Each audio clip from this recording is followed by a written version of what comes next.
Hello, আমি পূজা পাল চলে এসেছি গ্রামানিয়ার একটি পর্বে।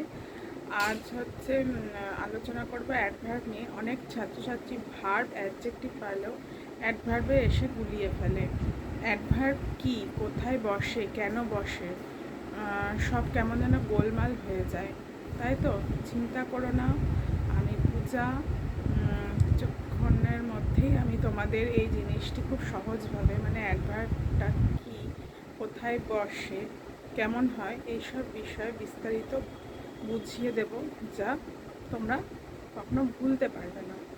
তো দেখো, সহজ কথায় অ্যাডভার্ব হলো ভার্বের বন্ধু। কেমন? তো ভার্ব কী করে, কোথায় করে, কখন করে, সেটা বলে দেয় কে না, অ্যাডভার্ব। যেমন পূজা আস্তে আস্তে হাঁটে, পূজা ওয়াক স্লোলি। তাহলে এখানে হাঁটে হলো ভার্ব, আর আস্তে আস্তে মানে কিভাবে হাঁটছে সেটা হচ্ছে অ্যাডভার্ব। না, ওয়াক স্লোলি, তাহলে স্লোলি হচ্ছে অ্যাডভার্ব। এলওয়াই যুক্ত পদ হলে সেটা অ্যাডভার্ব হয় সচরাচর। আবার কিছু ক্ষেত্রে এই অ্যাডভার্বের প্রকারভেদ হয়। যেমন সময়সূচক, যেটাকে বলছে অ্যাডভার্ব অফ টাইম। এখানে কখন, আজ, কাল, এখন, এগুলো ব্যবহার হয়। যেমন টুডে, ইয়েস্টারডে, টুমরো, নাও, দেন, এগুলো হচ্ছে কি অ্যাডভার্ব অফ টাইম। এবার হচ্ছে অ্যাডভার্ব অফ প্লেস, মানে স্থানসূচক।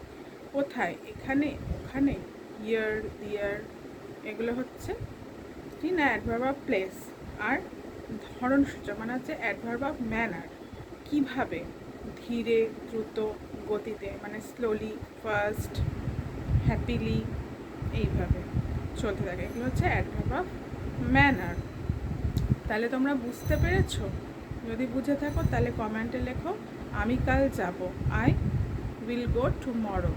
তাহলে এখানে অ্যাডভার্ব কোনটা তোমরা আমাকে একটু বলে দাও তো দর্শকরা, তাহলে আমি বুঝতে পারবো যে তোমরা বুঝে নিয়েছো অ্যাডভার্বটা, আমি তোমাদের ক্লিয়ারলি বোঝাতে পেরেছি।